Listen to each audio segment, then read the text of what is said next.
பாலாஜி ரயில் road நிறுவனம் தமிழ்நாட்டில் 3 RRTS வழித்தடங்களுக்கான விரிவான சாத்தியக்கூறு அறிக்கைகளை தயாரிப்பதற்கான ஒப்பந்தங்களை பெற்றுள்ளது. அந்த 3 வழித்தடங்கள் சென்னை, காஞ்சிபுரம், வேலூர், சென்னை, செங்கல்பட்டு, திண்டிவனம், விழுப்புரம் மற்றும் கோயம்புத்தூர், திருப்பூர், ஈரோடு, சேலம் என்று அறிவிக்கப்பட்டுள்ளது. இந்த வழித்தடங்களுக்கான சாத்தியக்கூறு அறிக்கைகளை பாலாஜி ரயில் ரோட் நிறுவனம் தயாரிக்கும்.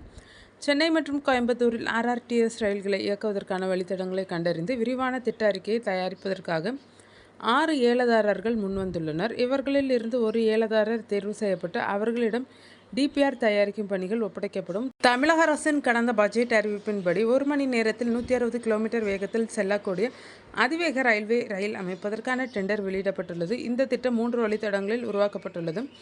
இதற்கான விரிவான சாத்தியக்கூறு அறிக்கையை தயாரிக்க சென்னை மெட்ரோ ரயில் நிறுவனம் டெண்டர் விட்டுள்ளது. இதுகுறித்து நிதி அமைச்சர் தங்கம் தென்னரசு கூறுகையில், வட இந்தியாவில் மண்டலங்களுக்கு இடையே அமைக்கப்பட்டு வரும் ஆர்ஆர்டிஎஸ் ரயில்கள் தமிழ்நாட்டிலும் அமைக்கப்படும். இதற்கான சாத்தியக்கூறு ஆய்வுகளை நாங்கள் மேற்கொண்டு வருகிறோம் என்று தெரிவித்தார். ஆர்ஆர்டிஎஸ் ரயில் வழித்தடங்கள் சென்னை திண்டிவனம், சென்னை காஞ்சிபுரம், வேலூர், கோயம்புத்தூர், சேலம். ஆர்ஆர்டிஎஸ் என்பது அதிவிரைவு மண்டல ரயில் போக்குவரத்து முறையாகும். இது இந்தியாவின் வளர்ச்சியில் ஒரு முக்கியமான திட்டமாகும். நகரங்களையும் புறநகர் பகுதிகளையும் இணைக்கும் அதிவேக ரயில் போக்குவரத்து அமைப்பாக இது இருக்கும். முதலில் டெல்லி என்சிஆர் பகுதியில் செயல்படுத்தப்படும் இந்த திட்டம் மெட்ரோ ரயில்களை விட வேகமாகவும் சாதாரண ரயில்களை விட நவீனமாகவும் இருக்கும். அதிவேக ரயில் மணிக்கு 160 முதல் 180 கிலோமீட்டர் வேகத்தில் இயங்கும். ஏசி கோச்சுகள், வைஃபை, தானியங்கி கதவுகள் வசதிகளாக உள்ளன.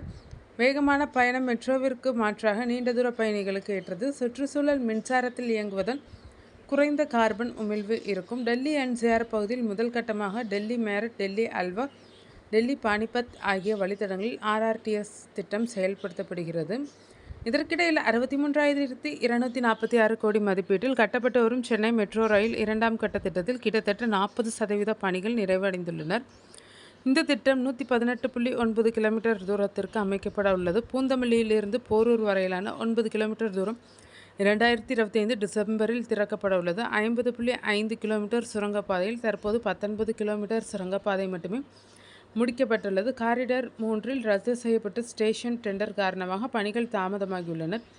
அதிகாரிகள் விரைவில் போரூர் கோடம்பாக்கம் பாதையை திறக்க இலக்கு நிர்ணயித்துள்ளனர். சென்னை மெட்ரோ ரயில் திட்டம் கட்டம் 2இல் மெட்ரோ நிலையங்களை அமைக்கும் பணிகள் நடந்து வருகின்றனர். இதில் பூந்தமல்லி மெட்ரோ ரயில் நிலையம் அமைக்கும் பணி இறுதிக்கட்டத்தை எட்டியுள்ளது. இந்த வருட இறுதியில் பூந்தமல்லி மெட்ரோ நிலையம் திறக்கப்படும் என்று எதிர்பார்க்கப்படுகிறது.